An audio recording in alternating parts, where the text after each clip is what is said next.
Saúdo a todos com a paz do Senhor. Uma boa noite para todos que vão ouvir esse vídeo em nome de Jesus. Vou começar com a oração. A oração é a chave, é a base de tudo. Soberano Deus e eterno Pai, neste momento, meu Senhor, elevo meus olhos para os montes de onde virá o meu socorro. Ó Pai Santo e Justo, o Senhor é um Deus fiel, Pai. É um Deus que conhece, meu Senhor, nosso sentar, nosso levantar. É um Deus que sabe o que a gente precisa. Ó Pai, é um Deus que está conosco todos os dias. Ó Pai, bem-aventurado quem tem um Pai que zela dos filhos como o Senhor zela dos teus filhos. Pai, cuida de mim, me ajuda, Pai, ajuda teu povo. Toma nas tuas mãos, protege, meu Senhor, porque o Senhor é um Deus fiel e poderoso para nos conceder a grande vitória. Pai, nada sei, nada posso, nada tenho, mas eu confio em um Deus que pode, que tem, que faz. É por isso que eu estou aqui, meu Deus. Não pelos meus métodos, porque eu não tenho. E nada sei, mas o Senhor sabe tudo. E o professor está aqui para me ensinar. Toma nas tuas mãos, ó Deus. Repreenda toda a energia, todo o mal, toda a doença em mim, nos ouvintes que vai ouvir. Guarda nas tuas mãos, ó Pai, nos protege. Pai, em nome de Jesus Cristo, ó Pai, cuida do teu povo. O mundo está em aflição, mas nós, servos de Deus, estamos em oração. Meu Deus, o Senhor sabe, Pai, a semana que vai entrar, Pai, ó, o movimento da cidade, mas guarda todos, Pai. Ah, quantas mães aflitas que vai agora, meu Pai, já está começando a orar, a clamar por causa dos seus filhos. Mas o Senhor Deus que guarda e protege, toma nas tuas mãos em nome de Jesus. Amém. Vamos hoje a palavra de Deus. Deus me direcionou aqui em Jeremias 33:3, que nos diz assim: clama a mim e respondeste-ei, e anuncieste-eis coisas grandes e firmes que não sabe. Né? É um versículo só, mas a palavra de Deus, ela é maravilhosa. Mas quem clama a Deus tem resposta. Quem ora tem resposta também. O crente que ora tem propósito, tem esperança. Então a Jeremias que está dizendo: clama a mim e respondeste-ei, anunciaste-eis coisas grandes e firmes que não sabe. Talvez eu esteja aqui pensando: o que Deus tem ainda comigo? Eu não sei, mas Deus sabe. Eu não sei o que Deus tem com você, mas grande é o propósito de Deus em cada vida. Né? Quantas mães que já começou a sofrer, a se preocupar, a clamar ao Senhor nessa festa que já vai começar agora, né?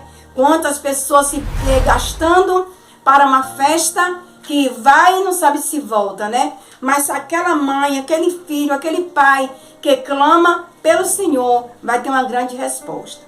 Então aqui a palavra de Deus, levo agora para José. José era perseguido pelos seus próprios irmãos. José, ele tinha um brilho diferente. José, ele sabia que ele nasceu, ele não tinha certeza do que ia acontecer, mas José sabia que ele tinha algo diferente dos seus irmãos. Irmãos, quem faz a diferença em nossas vidas é Deus e nós. Se eu quiser não fazer a diferença, eu faço. Mas quando eu quero fazer a diferença, para que o mundo saiba que eu sou diferente, eu sou. Louvado seja Deus. Então, José ali no meio dos seus irmãos, os seus irmãos perseguiam, porque ele já tinha um dom de Deus, ele já sonhava com o futuro. E foi um menino novo, ele sonhou com o seu futuro, mas ele não sabia que ia ser tão complicado daquele jeito. Então José, ele foi um menino que cresceu obediente a Jacó. Jacó tinha vários filhos, mas ele tinha uma diferença com José. Por quê? Porque, irmãos, a diferença é que Deus fazia Jacó ver que José era diferente. Era um menino obediente, o que ele mandava e fazia sem reclamar. Era um menino diferenciado. Olha o que vai acontecer com ele. Um dia ele vai levar alimento para os seus irmãos, né? E também ele ia também ver onde seus irmãos estavam, a mandado do seu pai. E quando Jacó viu que José era um diferenciado, que obediente ao que ele fez, Ele disse, não, eu vou dar uma túnica a José, porque José é muito obediente a mim. Então, qual pai que tem um filho obediente que não quer dar o melhor? A gente dá o melhor para aquele que não é obediente, né? Porque pai tem que amar todos, não é verdade? E de repente não foi nada diferente. José foi chegando para falar com seus irmãos e levar ali um recado do pai e saber também onde seus irmãos estavam. Ele foi até os irmãos. De repente os irmãos olham para José e dizem, vem um sonhador, porque já sabia do sonho, já sabia, já estava perseguindo José. E de repente o que ele faz? Pega José e joga dentro de uma cisterna seca, né? Uma cisterna que não tinha água. Ele começou a clamar lá embaixo. José, ele clamou, e Deus lá do céu viu o clamor de José. Um dos seus irmãos olhou e disse, não, vamos tirar ele daqui, porque ele está clamando muito por socorro. E ali foi e tirou José. Mas foi passando ali aqueles viajantes, e ele disse, não vamos matar. Reuniram e disse, não vamos matar ele, mas vamos vender ele, né? Porque, irmãos, às vezes a ambição, a inveja faz a pessoa fazer coisas incríveis. A pessoa que tem uma inveja, essa pessoa é doente, é uma pessoa inutilizada, porque a doença atrai doença. A inveja atraiu tanto que levou até a morte, porque para o plano dele, José ia morrer. Então ele veio com mentira também para Jacó. Então os viajantes levou, ele recebeu o dinheiro deles e foram embora. José sofreu tudo que ele sofreu ali, essa história é bem conhecida. Desculpa. E ali, o que aconteceu? Quando os filhos de Jacó chegam em casa sem José, chega com a túnica dele nas mãos, toda suja de sangue. Por quê? Ele matou um cabrito ali, um bicho lá, e sujou a túnica de José, toda de sangue, e levou para Jacó. Quando chegou lá, disse, Jacó, pai, aqui, ó, o seu filho querido hoje é morto. Os bichos ferozes matou seu filho. Então, para ver se aquele amor ficaria para eles. Mas agora o tormento de Jacó, ele clamou mais a Deus, por socorro. Ele gritou por socorro, ele chorou por causa do filho dele. Porque pai pode ter 10, 20 filhos e não quer perder nenhum. Então Jacó, ele lamentou muito, ele chorou muito. E José vivo, né? Mas um dia, irmãos, sabemos que nada ficará em oculto aquilo que é feito, né?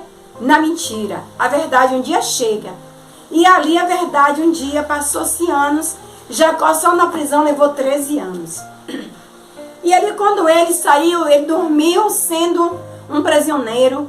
Ele dormiu ali sendo um mendigo praticamente. Ele dormiu ali sendo um nada. Mas quando no outro dia ele acorda, é naquele dia que ele se torna um governador. Você vê que Deus planejou tantas coisas boas para ele, que nesse tempo não existia nem governos ainda. Mas foi criado um proposital para José. Foi criada ali uma lei do governo para ele governar aquilo ali. Ele passou a ser um governante daquele lugar. Mas a tentação não para. Eu quero dizer para você e para mim mesmo, que nós que somos tentados é porque nós temos um brilho de Deus. E a tentação vem todos os dias. Mas a Bíblia nos diz que ser tentado não é pecado. O que é pecado é ceder à tentação. Mas aquela mulher de Potifar, depois dela saber que tudo foi entregue ali, ela também começou a ter inveja de José. A inveja e o olho nele, né? Traidora. E ali ele queria que José pecasse com ela. Mas José era um homem de Deus. José era um servo de Deus. Era um servo do Deus Altíssimo. Ele disse, jamais eu vou sujar as minhas vestes. Jamais eu vou negar o meu Deus. Uma coisa passageira que não me leva a nada. Glória a Deus. Quando aquela mulher tentou segurar José, ele soltou-se, ele se livrou, ele teve a grande livramento. O laço quebrou, como diz a Bíblia, né? O laço quebrou e o pássaro, ó, escapou. Assim foi José. José escapou da mão daquela mulher, mas ficou algo na mão dela. A capa de José ficou, né, na mão dela. E ela começou a gritar, mentindo, que José estava atacando ela. Mas Deus é o Deus de providência. Deus é um Deus que não nega aos seus filhos nunca. Ele nunca esconde os olhos e nem as mãos dos seus filhos que aqui na terra serve a ele. E ali Potifar ainda deu um tapa no rosto dele e mandou ele, lançou na prisão. Mas um dia o próprio Deus fez Potifar saber que aquela mulher estava mentindo. E um dia ele viu a verdade. E quando a verdade chegou, Faraó teve um sonho e precisou de todo mundo ali que tinha dom, que tinha isso, que tinha aquilo, até os teólogos, todos, foi ali, né? Adivinhões, para discernir aquele sonho que Faraó teve. Mas ninguém conseguiu. Mas o que acontece? Foi chamar José, porque Deus ali na prisão já tinha derramado a glória dele naquela prisão. E aquela prisão ali valeu a pena. Quando você estiver sofrendo, não fique triste, porque a alegria vai chegar. Você hoje chora, mas amanhã você vai rir. Glorianda, lamandagastu, rime, clama, surianda, labachoremicaia. Louvado seja Deus. Então José, ele ali bem dentro da cadeia, alguém já confiava nele, né? E ali dava aquela ali para José também manejar, trabalhar ali dentro. E aquele padeiro e aquele copeiro, eles dois tiveram um sonho. E ele contou para José e todos os dois foi discernido e todos os dois foi esclarecido. E aconteceu aquilo exatamente que o servo de Deus foi usado por Deus. Quando ele chega de junto de Faraó, ele diz: é você que vai descobrir, vai saber qual é o meu sonho. Ele fez assim: eu não, mas o meu Deus sim. Porque eu não sei nada, nem você, nós não sabemos nada. Nós não sabemos nada nessa terra. Pode estudar muita coisa, mas vai ter coisa que você ainda tem que aprender. Louvado seja Deus. Quando nada, irmãos, a Bíblia ninguém pode conseguir entender ela toda. A Bíblia é a carta que nos leva a Deus, é o mapa. Mas a gente lê todos os dias e todos os dias a gente precisa desse alimento, a nossa alma, né? Então José, Potifar, ele viu a verdade no rosto de José. E ali se arrependeu, pediu perdão a José e José se tornou um governador. Por quê? José clamava ali. Quem clama, irmãos, a Deus, Deus ouve o seu clamor. Então continue clamando, porque hoje você tem que clamar dia e noite. Porque nós estamos em um mundo tenebroso, em um mundo que hoje ninguém entende ninguém, mas Jesus nos entende.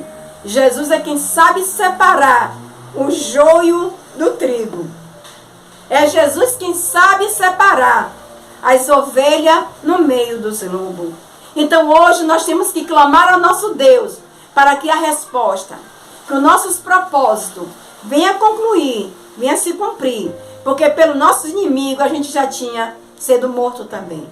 Mas graças damos a Deus pela vitória que Deus tem nos dado. No passado, Deus ajudou o povo dele. Foi com eles. Foi ali com Moisés, quando o faraó queria, louvado seja Deus, também atacar o povo de Deus. Mas Moisés clamou a Deus. E Deus disse: por que clama a mim? Toca nas águas. E ali o mar se abriu. Porque ele clamou. Né? Todo mundo na Bíblia que clamou a Deus, a profetisa Ana, ela clamou a Deus e nasceu Samuel. Então hoje eu e você temos que fazer o quê? Ficar de braços cruzados? Não. Desça. Clama a Deus. Quando você levantar do seu clamor, você não é o mesmo. Então que nessa noite você possa clamar e ter resposta. Que Deus possa lhe dar sua vitória. Louvado seja Deus. Eu estou falando com pessoas que choram, gritando por socorro. E às vezes você ainda não viu a sua vitória. Mas não se preocupa não. A tua bênção está chegando. Às vezes está batendo já na tua porta e você não sabe. Como eu também não sei. Mas o nosso Deus, aquele filho que clama por ele, ele dá sim. Ele tem resposta para cada pessoa que clama a Deus. Então continue clamando. Vamos clamar ao nosso Deus. hoje, amanhã e até a volta de Cristo. Eu desejo uma boa noite para todos vocês que estão seguindo esse canal Vivendo com Cristo. Eu louvo a Deus pela vida de vocês. Uma boa noite, durma bem, durma com Deus e que Deus abençoe a todos. Se sinta abraçada por mim, em nome de Jesus. Amém?